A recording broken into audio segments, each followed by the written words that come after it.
जय श्री कृष्णा। राधे राधे भगतजनों, आज हम इस वीडियो में जानेंगे कि भाद्रपद मास की कृष्ण पक्ष में आने वाली एकादशी कौन सी है और यह एकादशी व्रत हमें कब करना है, व्रत कब खोलना है।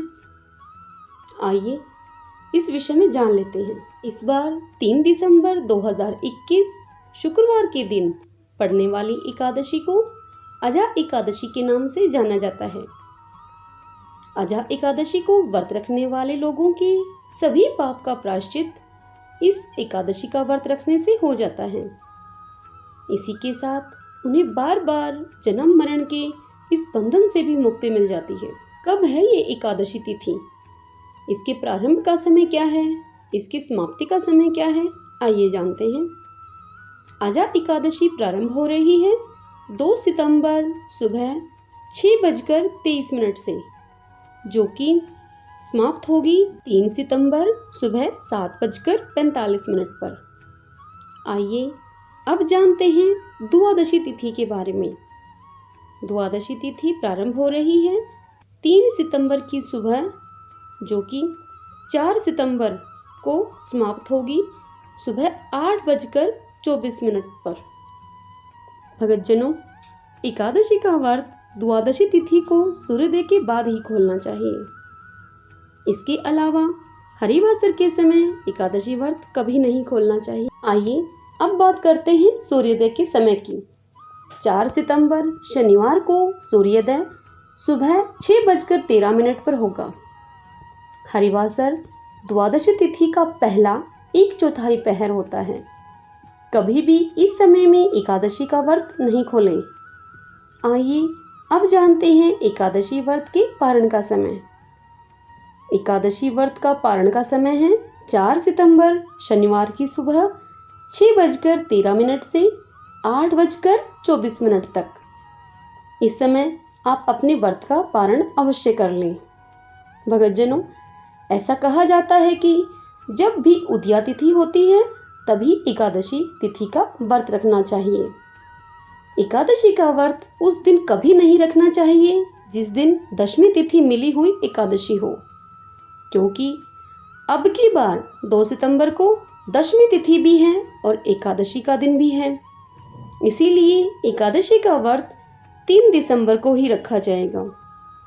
इस एकादशी का पारण करते समय निर्धन एवं योग्य ब्राह्मण को भोजन, दक्षिणा, वस्त्र आदि दान करें और इसी के साथ गाय को रोटी में गुड़ अवश्य खिलाएं। इस दिन भाद्रपद मास की इस एकादशी को कई नामों से जाना जाता है: जया, अजा, कामिनी और प्रबोधिनी।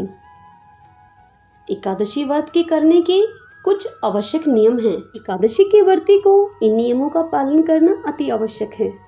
आइए यह नियम जान लेते हैं। दशमी तिथि से द्वादशी तिथि तक शुद्ध सात्विक आहार ही खाने हैं। एकादशी व्रत में अन्न आहार नहीं करना है। एकादशी के दिन शाम के समय शाम की पूजा करने के पश्चात फलहार खाकर ही यह व्रत किया जाता है। एकादशी तिथि को बाल नहीं धोने चाहिए। यदि बाल धोने अति आवश्यक हैं तो दशमी तिथि को ही सूर्यास्त से पहले अपने बाल धो लें। दशमी तिथि को सूर्यास्त के बाद अन्न ग्रहण नहीं करना है। दशमी तिथि और द्वादशी को एक समय ही भोजन करना है। एकादशी तिथि को किसी भी वृक्ष या पौधे के पत्ते को तोड़ना वर्जित है। ऐसा शास्त्रों में उल्लेख है कि इस दिन पौधे के पत्ते या वृक्ष के पत्ते तोड़ने से पाप लगता है। इसीलिए तुलसी दल दशमी तिथि को ही सूर्योदय के रहते ही तोड़कर रख लेने चाहिए। यदि दशमी तिथि को रविवार पड़ रहा है तो इस दिन भी तुलसी दल को नहीं तोड़ा जाता। आप इसके लिए शनिवार को ही पत्ते तोड़कर रख लीजिए। भगतजनों, एकादशी तिथि में व्रत धारक को परनिंदा, चुगली, हिंसात्मक व्यवहार नहीं करना है। अपना चित्त शांत रखते हुए मन को प्रसन्न रखें और जीवा पर प्रभु का नाम का, जैसे हरे कृष्ण या फिर हरे राम उठते बैठते, चलते फिरते, काम करते हुए एकादशी तिथि में लेते रहें। एकादशी के व्रती के लिए कुछ दालें खाना वर्जित है। दशमी एकादशी और द्वादशी को इन दालों का सेवन एकादशी व्रत वाले को नहीं करना है, जैसे कि चना, मसूर और उड़द। इन दालों का सेवन दशमी से द्वादशी तक नहीं करना चाहिए। एकादशी व्रती को एकादशी के दिन भगवान विष्णु को चंदन का तिलक लगाना चाहिए। इस दिन लाल पुष्प या फिर कमल के फूल भगवान को अर्पित करें। भक्तजनों, उम्मीद करती हूँ कि आपको यह जानकारी पसंद आई होगी। यदि हाँ, तो कमेंट बॉक्स में ओम नमो भगवते वासुदेवाय लिखें और इस वीडियो को लाइक और शेयर करें।